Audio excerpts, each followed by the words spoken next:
Welcome to Everything is Everything, and welcome to The Seen and the Unseen. And no, this is not a crossover episode with The Seen and the Unseen. How could it be? This is still Everything is Everything. But we are going to talk about unseen things today. Ajay has, across the many episodes we've done and the many conversations we've had, been talking about this phrase called invisible infrastructure.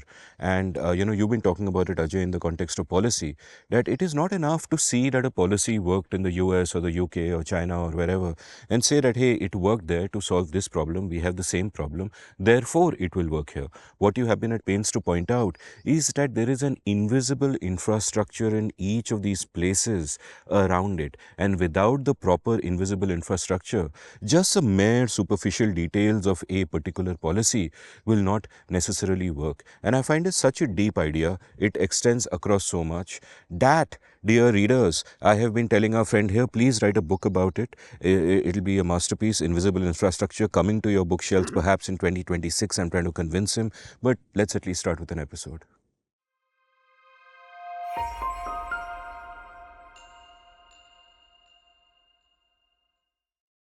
So, Ajay, get us going.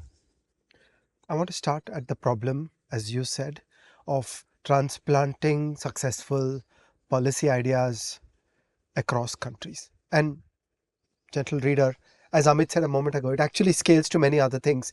Amit and I were just speaking a moment ago. If you see a great firm like TSMC in Taiwan, does it mean you could pretty much replicate that firm, the culture, the processes, the organization design? Could you replicate it in Bombay? And no, it would not work. So there is a well-known fact that simple transplantation of policies does not work. And there is a bit of a disease, and I would like to caution every gentle reader who might either stand to be a reader or a writer of badly done documents, where what we do is we read a couple of policy documents and blogs of advanced economies, or these days we go sit in front of an LLM who gives us some kind of average of the internet, and we develop an idea about how a certain policy is going to work. And you may feel deeply optimistic based on genuine deep knowledge that X is a great policy. So let's make it concrete. Imagine, Amit bhai, that you are a military affairs geek, okay, that you absolutely care about the military forces of India, and you are very unhappy about Field Marshal Sam Manekshaw, and you come at it from a position of expertise. Okay, now from a position of expertise, you love the Norwegian military, like you really thought about Norway, and from a distance in closed form, you think, boy, this is something amazing, this is something perfect, it works so well. So then you start thinking, could we take a lot of their stuff? Could we take ideas, documentation, manuals, TTP, tactics, techniques and procedures? Okay, should you have a theater command? What kind of nuclear submarine should you have? All these things, could you think of adopting them from Norway and taking them into India or into China? Because see, once you love Norway, then you could transplant it anywhere. Then Taiwan and China and India and Mozambique are all candidates to carry the great Norwegian idea. And the thing is, this stuff doesn't work. Okay, so we know this over and over, that simple transplantation of policy design does not port from country to country. And right now I just want to put it up as a closed form claim.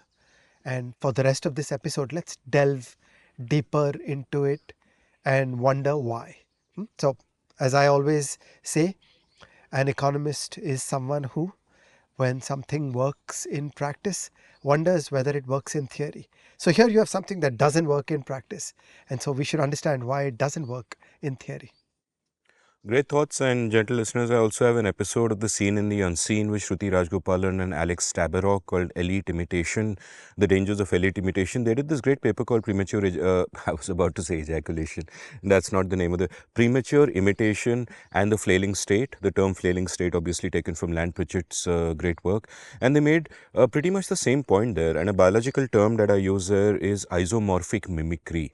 And that's exactly what we do. What it basically means is something worked somewhere else, you transplant it here, and it doesn't work. Can I just make a interesting distinction between the isomorphic mimicry problem and the invisible infrastructure problem?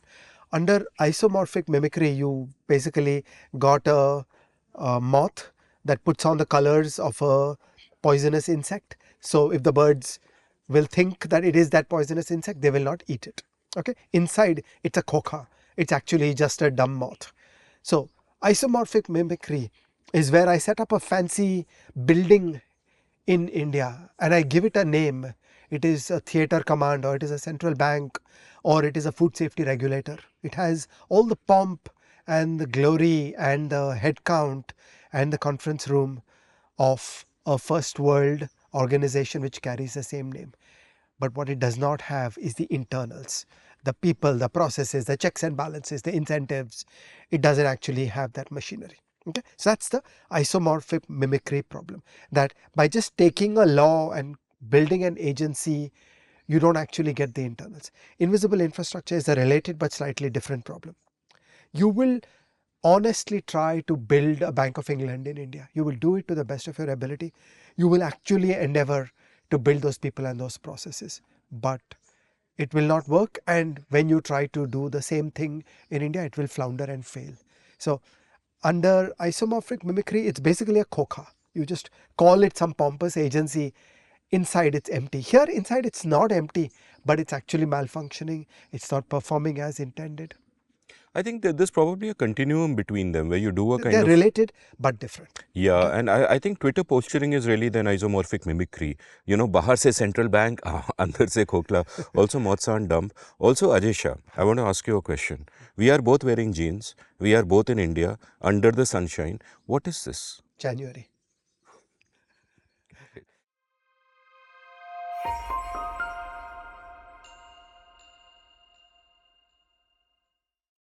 Ajay, let's dig a little deeper. You've stated the theory behind this, and I agree with you entirely. Give us one concrete example, flesh it out for me.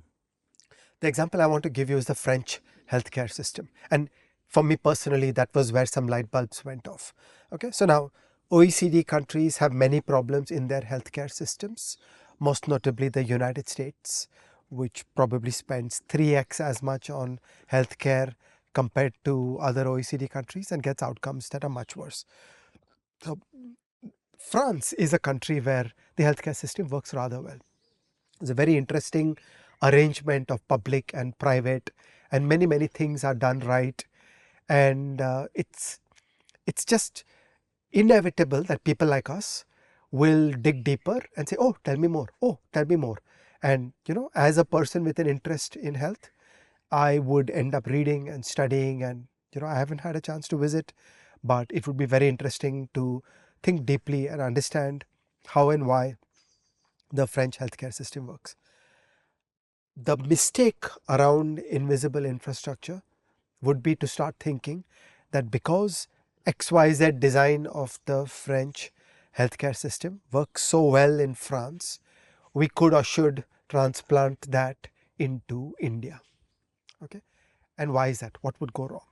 Now, I want us to go deeper into the French healthcare system and see it as sitting on a base of 100 other subsystems in France. Think of all the things that go into a healthcare system. It is about public sector, it is about budgeting, it is about laws, rule of law, enforcement, product liability, liability in healthcare, the behavior of public, the behavior of private. It is about the HR practices of the government sector. It is about the contracting capabilities of the government sector. Okay. Now, all these exert tugs and pulls upon the working of the French healthcare system. But this is the problem with the world. We tend to be blinded by expertise. Okay, so this is the curse of expertise. If I'm a health person, if I'm a healthcare person, then I tend to have tunnel vision. I don't look at all those other things. I just look at the cool, complex stories and arguments in the field of healthcare, which is my chosen specialization. Okay, I'm a specialist. And I tend to read deeply into the field of healthcare. And I tend to understand the French healthcare system well. And then I start thinking, oh, couldn't you take this to other countries? Not seeing all the other surrounding subsystems of France that the healthcare system plugs into. And that is the problem of the invisible infrastructure. That when you go in, when you lead with the knowledge and the expertise of a healthcare person, you tend to not see all those other things, but the other infrastructure that makes the French healthcare system possible. And because they are invisible to the modern style specialized expert, we use the word invisible infrastructure. If you only bother to look, all the things are there. It's not difficult to see the French legal system, the working of the courts, the rule of law, the government HR, the government contracting, the product liability, the healthcare liability. All those pieces are there. But the thing is that the people who are specialists tend to be blind about them.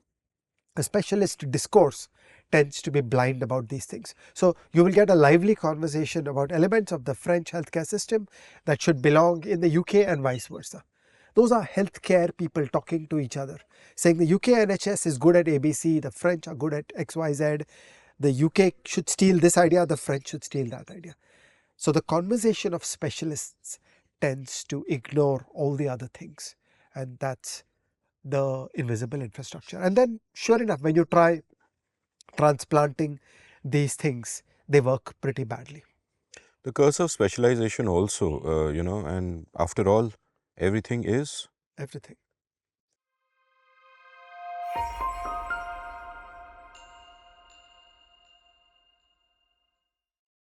So, Ajay, define invisible infrastructure. What do you mean? What is it? Yeah.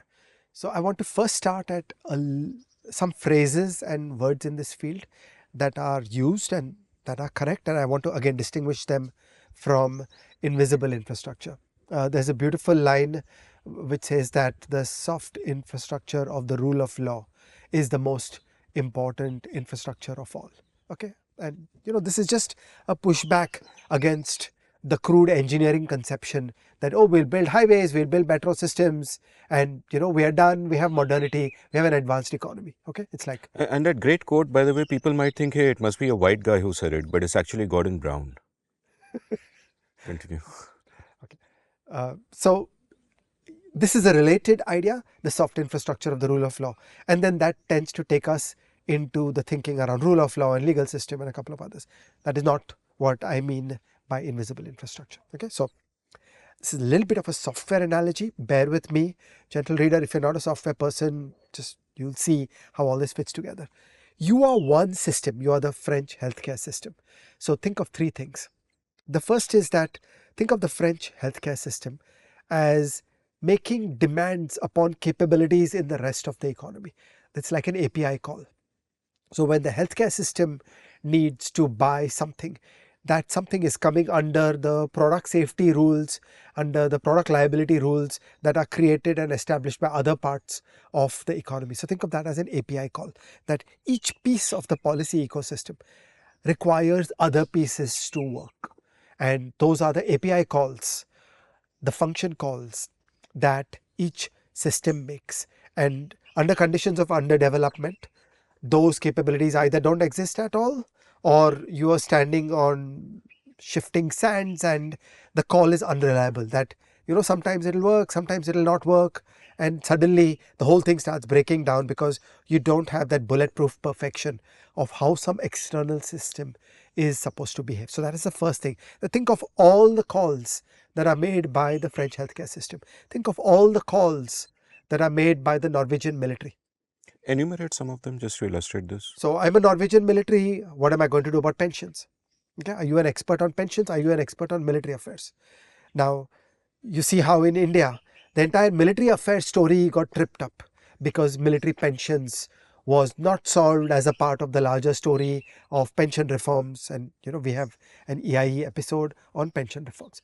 If you had an economy-wide story about pensions, that we've solved all pensions, we have a nice clean defined contribution system, and the entire country hums along beautifully with a sound DC pension system Then the military is like an application that that plugs into calls that. that. Correct. And So the there's military makes a call to a function which says pensions, and the pensions just happens, it just works.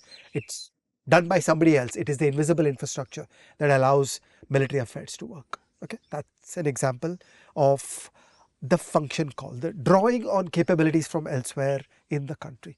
But the essence of underdevelopment is that there are many capabilities that are lacking, or the capabilities are unreliable. So around the legal system, the core phrase, the core idea in a legal system is, what is the probability that a case will be decided correctly? Okay, that is the most important feature of a legal system. Now, probably when you take a medical malpractice case to court in the UK, there's probably an 80% chance it will be decided correctly. Okay, medical malpractice are the hardest of cases. So there's probably a 20% chance a judge will get it wrong in the UK. In India, the judge might get it wrong 50% of the time, like almost a coin toss. So now suddenly that puts a very different color on the healthcare problem, that there are situations and problems where the right answer is go to court. Okay, like we've got the situation, the answer is you need a judge, you need a court.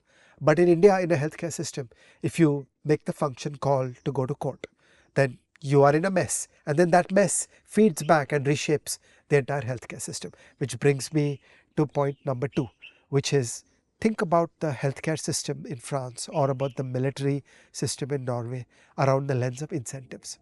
Okay, we do public choice theory. Nobody is a saint. We all respond to incentives. The people who make the French healthcare system, the people who make the Norwegian military, are self-interested individuals. And then the question arises, what are their incentives, what are they maximizing, and how does the invisible infrastructure reshape their maximization? So consider a problem like corruption. Okay, that you have broadly good capabilities of anti-corruption in the government, and really going beyond the government into the culture, that a canteen vendor in the Norwegian military is unlikely to even imagine that there can be corruption in military procurement of food. Whereas in India, the conditions are different. And so the entire behavior of the military system changes because of the external problem of corruption, which changes the incentives of the persons inside the military. Okay, so that is idea number 2. And think about the entire working of the subsystem of interest, of the system of interest, whether it is French healthcare or Norwegian military, from the lens of public choice theory and incentives. That what are all the incentives acting, or all the various actors, and very often those incentives are made externally. There are things elsewhere in the system that create the incentives of one nurse in the French healthcare system. And that takes us to point 3, which is, what are all the checks and balances? Sometimes checks and balances are designed inside the Norwegian military, but many checks and balances are just the invisible infrastructure. When there is a civil service, there will be these things. So for example, I discovered there is an entire anti-corruption thing in the United States, which is called the Inspector General. Okay, there is a whole system where in every federal government organization, there is an Inspector General. They investigate corruption. They have reasonable independence to investigate corruption of the highest bosses of the department. Okay, this just works. It was developed over 100 years. And today, when you are developing a new federal agency in America, you just take this for granted, that yeah, there will be an IG, it will come from so and so, somebody is going to do this appointment process, and this is our invisible infrastructure.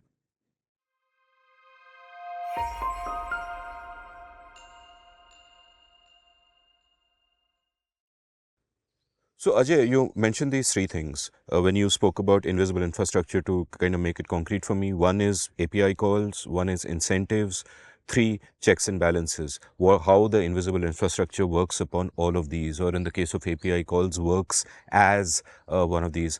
Can you give me an example that kind of illustrates these?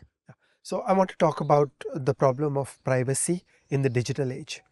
In the modern world, we got to telecom, we got to the internet, and we got to technological capabilities for mass surveillance. Okay? In our episode on KYC, we had talked about mass surveillance. Okay, let's go back into history. And what you see is that all through the 20th century, before the emergence of computers and telecom systems, the invisible infrastructure of the protection of privacy of the people was being built in the advanced economies. After the Second World War, there was a very high focus on the dangers of right wing nationalism and Nazi rule. Even if they should win elections, how do you constrain their ability to exert harm upon the people, upon their critics? And all over OECD countries, but most notably in a place like Germany, enormous effort was put into checks and balances through which the individual is protected, even if a Hitler would win a future election a la 1933. Similarly, I want to show you a piece of invisible infrastructure in the United States, which I believe got done in 1938. This is called the fruit of the poisonous tree doctrine. It works like this. Watch. Suppose we have a law which says that before a policeman can tap my phone, she's supposed to get a warrant from a judge. Suppose a policeman violates this law and illegally taps my phone. And suppose she finds the evidence that I am actually the murderer. Okay. Now she appears in court in front of the judge. I say, but you did not have a warrant and you illegally tapped my phone. She says, but you're the murderer. I caught you. You know, it's like a means and ends. I think back in 1938 in the United States, the judges established a clear, bright line test, which is called the fruit of the poisonous tree doctrine, saying that any evidence obtained through illegal means is inadmissible. Think about it now, public choice theory. If illegally obtained evidence is permissible in court, why would a cop ever take the permission? They would always go around like a lawless creature. If they don't find evidence of wrongdoing, at least they've got blackmail material on you. And if they find evidence on wrongdoing, they're done because, the ends justify the means. Only when you put a bright line check that if any information is obtained through illegal means, it is inadmissible in court. So all I have to do is to say, hey, but you did not have a warrant when you tapped my phone. All the evidence that you obtained is thrown out and I am scot free. Okay, this was built in the 1930s in the United States, and this is what all civilized countries do. As an aside, gentle reader, this is not what we do in India. In fact, something that you've spoken about in the past is also how there is a separation of a certain function that we unite here. That, of course, you have these laws. For example, anyone who's watched like a Chicago PD or a Law and Order would know that if you get evidence from an illegal search and seizure, it's not admissible, and therefore the cops simply don't do it. They always kind of get a warrant. So, that becomes one of the points of friction. But the other point is that the person who is investigating you is not the person prosecuting you. They are separate departments. The prosecutor is based on the number of successful prosecutions, and therefore they won't just take any case. They need a percentage, they have to hit a target. So the burden of proof is already very high even before the case reaches the courts. And that separation of powers is another piece of invisible infrastructure. Exactly. It's been done since the 17th century. Okay. All these things are lurking in the background. And when we got to the modern discussion around the internet and the ability of the state to surveil the internet and privacy problems in the modern internet, in the advanced economies, all this could be taken for granted. Because the invisible infrastructure was is there. already there. So when you read blog articles on privacy problems in the West, they are discussing the threat of Google using that information to show you finely targeted ads, which I consider to be a trivial problem. The real problem is the state. The state can harm a person. Google cannot really harm a person to any significant extent. But so many people in India, my choice epithet, 20-something English speaker who typically gets out of law school and reads blogs in the West. They landed up in tech policy in India with this whole package of knowledge that, oh, the European GDPR and Google and Facebook, these are the problem of privacy. And they carried the entire discussion on privacy law into a completely wrong direction. In the Indian context, there is only one problem to solve: how to shut down state access to information about the people. We'll get to the private sector, much later. For one generation, there is only one battle on how to cut off the ability of a civil servant to obtain information about the people, how to put an end to unchecked state legibility. And this is the value of the invisible infrastructure metaphors, that when you see the GDPR discussion, your mind should immediately go off. Also, you do need this everything is everything type knowledge about the fruit of the poisonous tree and the history in the United States, and the great Amit Varma knows about separation of powers and what happened in Germany after 1945, and you have to bring all this together. Then you can start parsing a contemporary blog article. But the people who are just reading a blog article and saying, oh, I'm ready, I have skills on GDPR and India, that just makes me very uncomfortable. And as an aside, you see these kind of people everywhere in the policy space. Now, they'll be born in a privileged family in a big city. They'll go abroad. They'll get a degree from, the US or the UK or wherever. Possibly shock horror in the humanities, which really teaches you nothing related to the real world. Sadly, the real humanities education is something you get from life. And then they come back to India and they've got this language and they've got this jargon and they've got these frames and none of it applies. And, they're in an echo chamber with other people like themselves, being self-righteous and treating everyone else as stupid. But the real problems are something else, and you don't know what they are and you can't see what they are.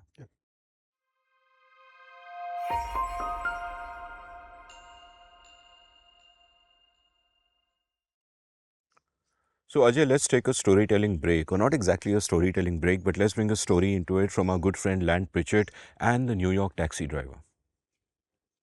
So this is the problem of a person who is a skilled first world practitioner. Okay, so I'm not talking about the English speaker 20 something that reads law blogs. I'm talking about a person who has 20 years experience working in the Norwegian military.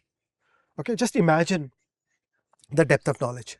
Imagine the institutional legitimacy that goes, that this guy has actually lived it, he's actually done it for 20 years. She has lived inside the Norwegian military. Land Pritchett says that a first world practitioner knows as much about policy design as a New York taxi driver knows about how cars work. Okay, and here is the idea. The New York taxi driver knows to sit in a car and turn the steering wheel and press the brakes and listen to the lights. Okay, the New York taxi driver doesn't know how cars are built and why cars are built and what were the trade-offs that went into the choice of the design of the brakes of that car. But that's what policy design is. When you are an employee inside the Norwegian military, you're taking all the design stuff for granted. Like 500 years of the development of liberal democracy has led up to the Norwegian military today. Okay, can you even imagine that there could be an Armed Forces Special Police Act in Norway? No way. It is impossible. That's the invisible infrastructure. All this stuff got done, and then endless refinement took place under these checks and balances, under these incentives, with all this invisible infrastructure to create the organization design that is the Norwegian army. So you can discuss organization design as the block diagrams of an organogram and the process manuals, the training systems, the techniques, tactics and procedures. But all that is just superficial. So what the practitioner knows is completely useless for policy design, for policy debate. And this is another version of the same problem. So one caricature is the English speaking 20 something that reads the law blogs. And here's another caricature. This is a person with 20 years experience working in the New York Federal Reserve. Okay, like in a way it's great. They've lived in one of the great monetary policy and financial regulation institutions of the world. They know the how, but they don't know the why. And the why is an incentive story. Why does the NY Fed work? Is a completely different question from how the NY Fed works. And when you come to a context like India or China or any global debate of transplantation of some ideas or policy design, that, how would you think around the checks and balances to build a central bank in India? That's a completely different question. And you can't mechanically transplant the machinery. The person at the Bank of England says, see, this is what we did, and we should roll that out here. And many times we in India are willing to give that institutional legitimacy to that person saying, hell, this guy's worked for 20 years in the Bank of England. I mean, surely they know what they're doing. The answer is no. They know as much about policy design as a New York taxi driver knows about how cars work. That's such a brilliant metaphor.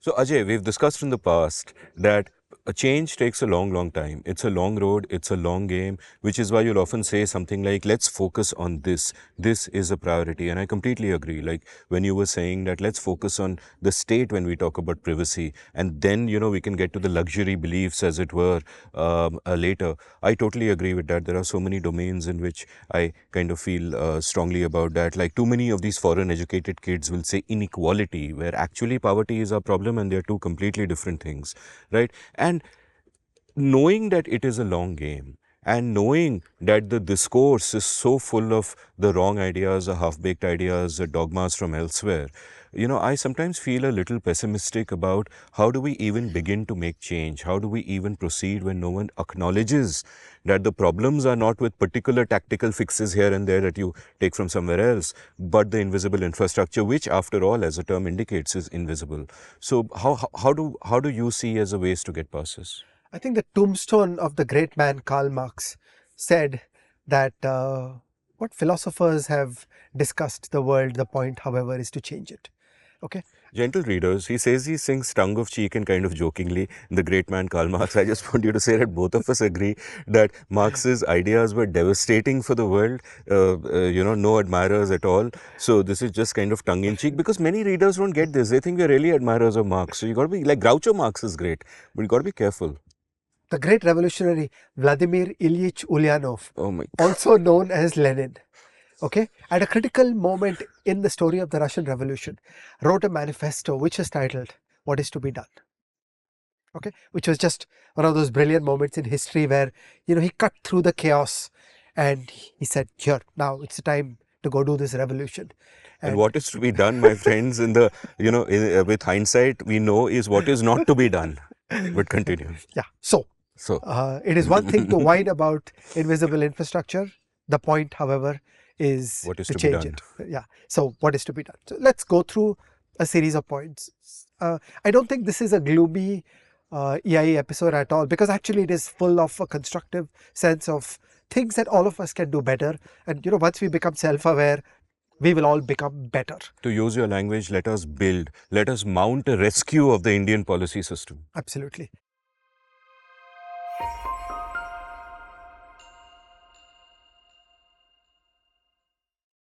Okay, so idea number one, let us be cautious around specialization.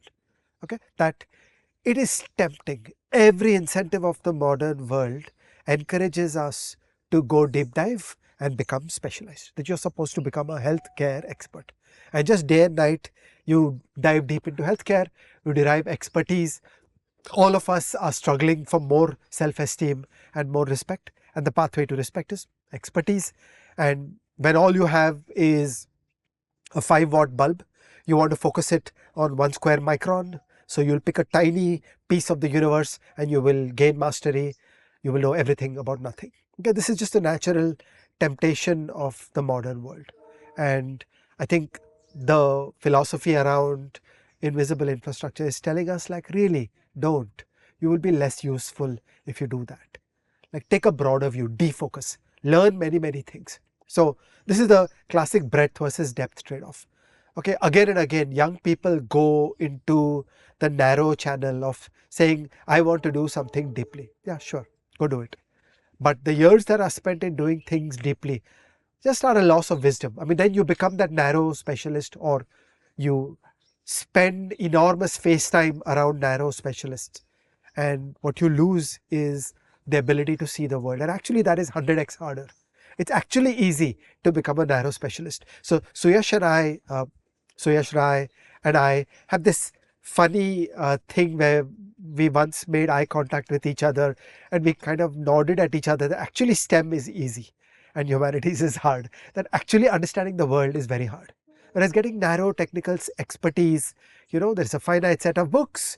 A teacher can teach this to you. It is transferable knowledge. It is testable knowledge. Imagine you can run an exam to know that you know how to solve quadratic equations. What exam is going to test that you understand epistemology? Okay, the idea of putting it into the straitjacket of exams and research papers and university departments works out pretty poorly. So it's very difficult to know the world. But we, each of us, we owe it to ourselves to try that. To be part of this world, to be useful in this world, to understand this world, it requires a defocus approach. I think breadth wins. So we, each of us, should have the horsepower that, yeah, in a couple of weeks I will gain extreme mastery of anything. So whenever the need comes, I can go deep dive. But I would really question the modern urge to specialization, and all the incentives of the modern world want to make us a super specialist, and that's really not healthy for us. Couldn't agree more. I have three things to say. One is to gentle readers that agree entirely that STEM is easy, humanities is hard, but by humanities we mean learning the world, learning the human condition, which is done through reading books, watching great world cinema, listening to music, immersing yourself in culture, engaging with the world, and not necessarily your university education, which by now has got it completely wrong. My second point is about something that we riffed off when we did our Seen Unseen episode together, all of 10.5 hours. So if you haven't seen that yet, gentle readers, is a lot for you to gently read. And in that, I kept riffing off the CLR James phrase, what do they know of cricket who only cricket know, right? And we could say, what do they know of healthcare who only healthcare know, etc., etc. I have recently found out that actually CLR James was riffing of the Rudyard Kipling quote, what do they know of Britain who only Britain know. Oh, okay. But the larger point here is that everything is everything. That you can replace that word with any word of your choice. What do they know of X who only X know, right? And it is absolutely true, regardless of what it is. I mean, that's really why we named our show Everything is Everything. The first time we came up with names, we took them from two of our favorite songs. We had two options, Watching the Wheels, and from that great Bruce Springsteen song, You're Missing. I picked Everything is Everything, and then you said that that song resonates a lot with you also. And then when we put the songs aside, Everything is Everything just made sense, because that's how we try to think about the world, right? And the other point I'd like to make is something that we spoke about in our last episode about the life lessons we've learned from chess in 2024, which is that mastery of one subject is not enough. That more than mastery, renewal is important. And I find that this happens to a lot of people who master a narrow subject. That you master the narrow subject, but then you're just going through the grooves and you're not learning anything new. And simply as human beings, if you're not busy being born, we are busy dying, as Bob Dylan said. Simply as human beings, we need to aim for renewal all the time. And therefore, once you get a certain amount of depth in a subject, and I know you have depth in 8 subjects you're happy to talk about, and 8 more you will not reveal to the public, leaving that aside. But over a long lifetime, otherwise, I think I have depth in just 1 or 2 things. It's very hard to get depth, and depth is important. But once you've got depth in 1 or 2 things, you have to gain the breadth, and that increases your depth in whatever you have depth in. Because what do they know of depth who only depth know? In this, I want to take a digression, and our advice to people as individuals is to think of the distinction between being a technician and being a thinker. Okay, the narrow urge for depth creates very, very narrow, super specialized people, and then you'll fit into the world as a cog in the wheel as a technician. But you won't be able to think on a bigger scale. To think at a bigger scale requires much more breadth. So it is a illusion, the idea that I will just go, I will narrowly specialize, and then I'm on a career path. Yeah, you are.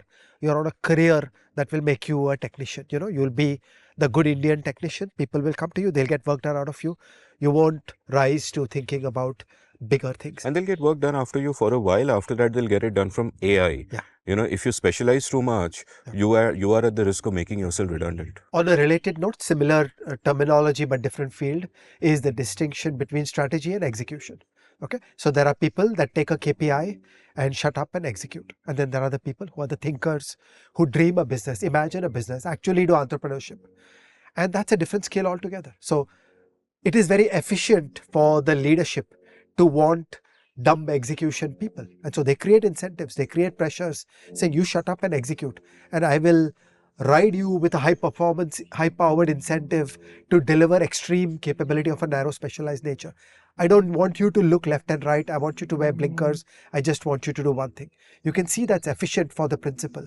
It's not always efficient for the agent. So for each of us, as we grow into life, the very essence of growing is developing breadth, is developing strategic sense, is rising from being a technician to being a thinker. And I will argue that actually it's hard.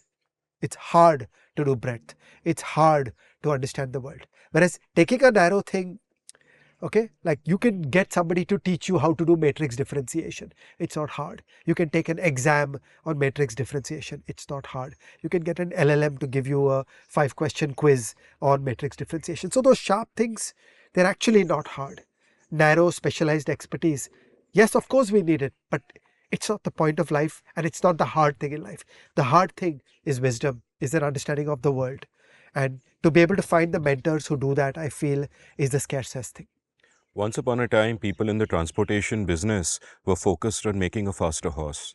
It was Henry Ford who dreamed of cars. So you want to be that guy. You know, once upon a time, in fact, even now, all of us think that the only place the human species can survive is on Earth. It takes an Elon Musk to think of Mars. Now, however outlandish and literally outlandish in this case you think that is, you want the big thinkers, you want the moonshot guys. But even before, you want the guys who take the moonshots and think of crazy things and dream up cars. You want people who are thinking on a higher order, one level higher than whatever your specialization is.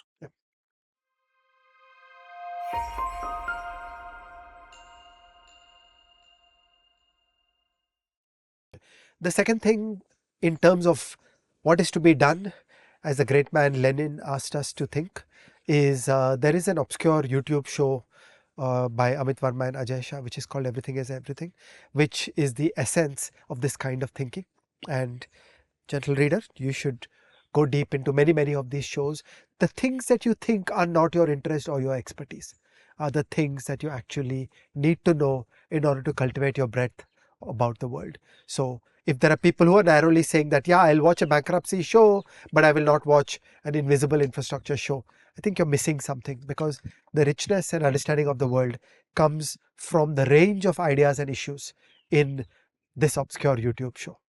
Or you could take a life lessons course where we try to do exactly what the education system fails in doing, is give you breadth and give you pathways to depth.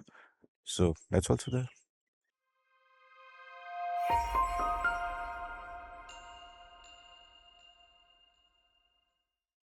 We've already had an episode on public choice theory, where the idea is that government is not some benevolent superhuman beast out there. It consists of rational actors who are responding to incentives, and therefore it is a design of the system that determines the so-called morality of the behavior. So just expound on how, your understanding of public choice theory plays into how invisible infrastructure should be designed. And how we should think and how we should function under the what is to be done.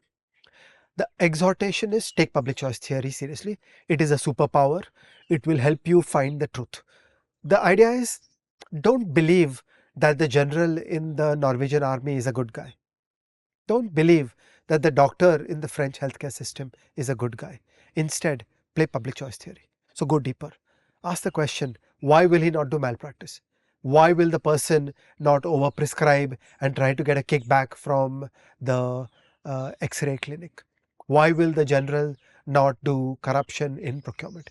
Don't act all goody-goody that, oh, of course, generals are not corrupt. And when you ask these questions of being a very unpleasant public choice theory type person, the answers that will come back to you in the French healthcare system or the Norwegian military will come from the invisible infrastructure. So this is a way to see the invisible infrastructure, that when you are convinced that the Norwegian military is something great, then do a public choice theory, dive into it, ask these difficult questions. Why will a soldier stand and fight and not just surrender and not just run away? Don't say nobility, patriotism, those are all bad reasons. Think deeply about incentives. Why do people behave the way they behave? And that will take you to the invisible infrastructure. And I always say that when you think about the design of the state, you want to design the state in such a way that even if the worst possible person comes to power, they can't do much damage. Exactly what you said about, if another Hitler comes to power in 1933, they can't do much damage. And a constitution is the essential part of that. And in that respect, India failed completely. It centralizes power too much and allows the state to be too autocratic. So even a good person will behave in bad ways when you give them the power that is in our constitution. And so that damages that invisible infrastructure. Okay. Exactly. So The the Constitution constitution is of India part of the is invisible part of the infrastructure. invisible infrastructure, and every healthcare expert needs to ultimately trace the dots of the malfunctioning invisible infrastructure to the Constitution.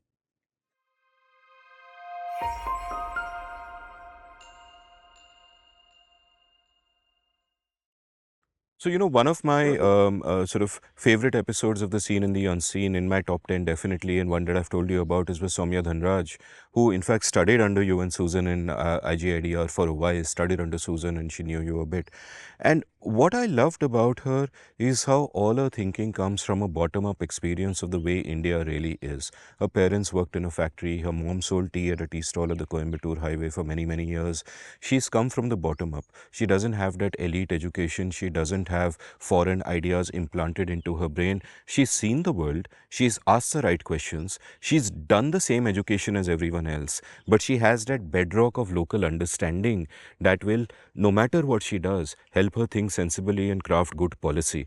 So tell me about the importance of thinking locally and understanding the world around you and being authentic to that environment in the context of invisible infrastructure. So this is the tool that all of us need to cultivate in order to get our common sense right. So when you think of transplanting the French healthcare system into Haryana, you have to be deeply grounded in Haryana. You have to understand the badlands of Haryana. You have to understand how that place works. And then you can think more effectively that, oh, if I try to do this, this will go wrong, that will go wrong.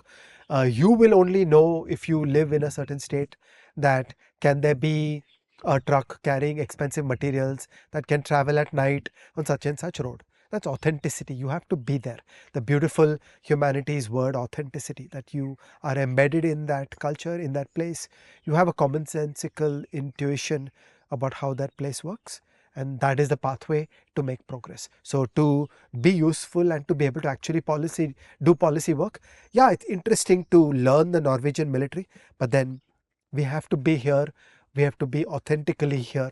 And I say this equally to some people who get excited with some Indian success stories and then they want to transplant them to Morocco and Mozambique with dubious results many times, because the invisible infrastructure in Morocco is very different from what we have in India.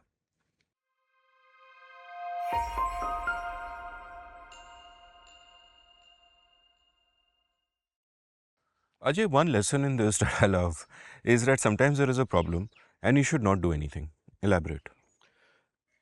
When we see the advanced economies, we see the state doing many, many things, and it is admirable. So when you travel in Sweden and you see that amazing country with a government expenditure to GDP ratio of like 55%, it's hard to not be impressed at what that state does. Okay, I mean, you need to be a real ideologue to be irritated at Sweden. I confess, I'm a soft pinko. I love Sweden. But when you start trying to bring those kinds of concepts into a more hostile setting like India, we have to very often shake our head with regret and say, look, this can't be done or this shouldn't be done. That given the nature of Indian invisible infrastructure, certain things are just not feasible here, or it will be so much of an effort to do this, it will be a disproportionate bang for the buck. So state capability is a very finite muscle.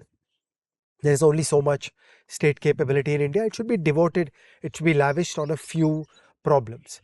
And many, many problems either are unreasonably difficult in the Indian institutional environment or are outright impossible. So many times we should have the courage and clarity to walk away. Many, many times the wise answer is to shrink the scope of the Indian state. Rather than endlessly saying, no, I am a subject matter in this subject. In this subject, we do this kind of thing. So my dharma is I will figure out how to do defined benefit pensions in India. And Really, the correct answer is for 100 years more until India becomes an advanced economy. You should not have any whisper of a defined benefit pension in India. It's too dangerous given the nature of the Indian state and the working of the Indian political system. The entire invisible infrastructure is antithetic to a defined benefit pension. So you should just say no. And that's a very important part of wisdom, that understand the invisible infrastructure that is needed to make X work, recognize that it is missing, and then just say, look, guys, we should start this question after 25 years or 50 years or 100 years. I'm glad you mentioned Sweden. You know, one of my learnings about Sweden and Scandinavia came from the videos and the books of Johan Norberg, who's a great thinker. So, gentle listener, please check them out. And the point Norberg makes is that those countries got to where they are, became advanced economies through free markets, through letting innovation and entrepreneurship flourish. And after that, when they were an advanced economy with relatively small populations doing really well, they put a welfare state in place. And even there, the ease of doing business was fantastic. They didn't get in the way of private entrepreneurship. And even there, at different times, different countries there, cut back a little bit on some of the welfare measures, but they could only do that when they were already an advanced nation with all the invisible infrastructure in place. While too many people would just have this dream of India that we should just do a welfare state and etc. etc. And the 2 points there is, as Land Pritchett has shown in his great paper on the subject, you need economic growth if you want to increase human welfare. Welfareism actually doesn't contribute to that at all. There's a 99% correlation for all human welfare indicators with per capita GDP, which basically means economic growth. Get the economic growth first, and maybe once we've gotten everybody out of poverty, you have the luxury of, once a pie is big enough, that you can redistribute some of it. But before that happens, we should be wary of it. And the second point is it's a state capability point. Like, the problem with India, as we've discussed so often, is that instead of doing a few things well, we do many things badly. So every time you're saying the state should do this or the state should do that, one, you should realize that the state will probably do it badly because the state capability isn't there, the invisible infrastructure isn't there. And two, there's an opportunity cost. Because it spends money here, it can't spend money somewhere else. And therefore, the important thing is that just prioritize. You've often spoken here in episodes like 25 and 26 of Everything is Everything on how, the state should only intervene when there is a market failure. And lest people get the wrong message, it is important to say that it doesn't mean it must intervene when there's a market failure. I would argue that a large number of market failures, including everything that involves a positive externality, is no business of the state. That even there, 99% the state probably doesn't need to do. You need to figure out what is urgent. Like, if there's a famine, the state's got to get in there and intervene. If there is some humanitarian crisis, the state's got to get in there and intervene. If there is, if there are the negative externalities of pollution and climate change, which affect future generations, then yeah, the state can go in there and intervene. But for random chota mota stuff, no, we need to think hard about this.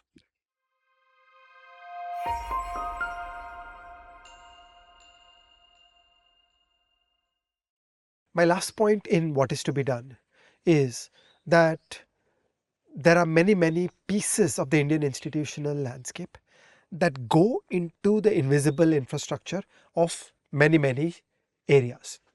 And these include the legal system, the questions of rule of law, the foundational processes of government HR, government contracting, the whole issue around how do you put checks and balances when the government has coercive power. Okay, that there is way too reckless ease with which civil servants and politicians exercise coercive power. Coercive power is a poison and it needs to be tied down much more sharply in the Indian context.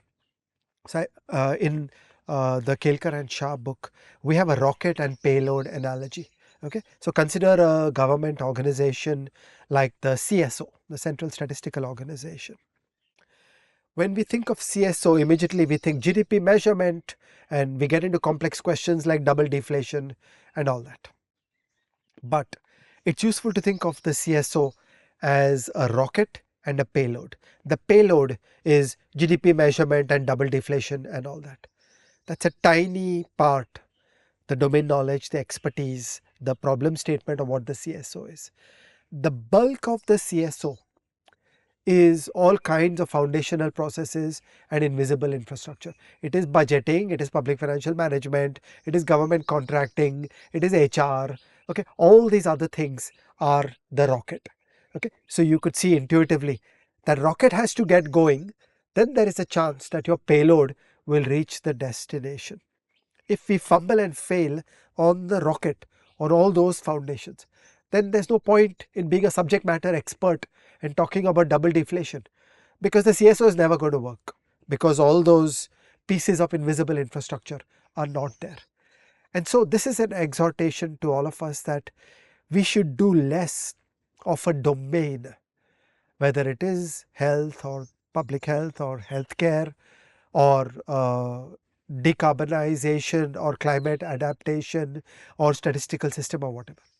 And we should all be doing a little more of those deeper things that do problems like the rule of law and the legal system and the checks and balances on the coercive power of the state, on government HR, on government contracting, on the board and governance of government agencies. All these things are high impact because they help all the sectors. So again, if you define yourself as a narrow specialist, you'll say, no, I only want to know how to run AIMS properly. But if you think, how can my life be made more consequential? Then you'll be thinking, look, let's go solve government HR, because government HR is everywhere. If we fix government HR all across the landscape, we will get hundreds of better functioning government agencies. Let me try a clumsy extended real world analogy and you can tell me if it fits. Right? I did an episode on Swachh Bharat a long time ago with Shruti Rajgopalan, our mutual friend, and Shruti made the great point that within Swachh Bharat, one of the things that was being done is that toilets were being set up in villages all over the place, but there was no drainage system. And because of, the people in higher caste houses would not touch their own refuse, it actually exacerbated the caste system because they'd get people from the lower caste to do that job. So it kind of made the problem worse because you didn't handle what I would call the invisible infrastructure of the drainage system, if I may, use that analogy. See, So I want to similarly, whine about this. hmm, What kind of water and sanitation person are you hmm. if you think that there'll be toilets, but you haven't thought through how the water will come and how the sewage will go out? This I was mean, not my decision. This was taken at a very high level. So, so but this is like visible infrastructure. Here you have no excuse. no, no, Like but you, if you're a subject matter expert in WSS, But I'll tell you you this. know this I'll stuff. tell you the sense in which I mean invisible. That like my analogies are things which are very much visible. We all know about like drainage, like water supply, like electricity. And to me, what we normalize them and they become invisible. But the point is that just as your Norwegian army needs that pensions ka system, to stay alive, similar and is doing that API call to pensions. Similarly, I see any business, whether you're a services business, you're a factory, you're a restaurant, you are doing API calls to water supply, you're doing API calls to electricity. And if you don't take them into account, like I remember when the Latur earthquakes happened, Japan sent some 400 air conditioners or something as relief, which makes absolutely no sense, right? Because most of those places didn't even have electricity, and even if they would, they wouldn't require air conditioners, and it was just completely out of whack. So while it is fairly, so that's why it's a clumsy analogy, but you can normalize this shit. And if it isn't there, if you're looking at it from a sky high distance of an elite Ivy League education, you can just normalize and assume it is there, and things can go wrong.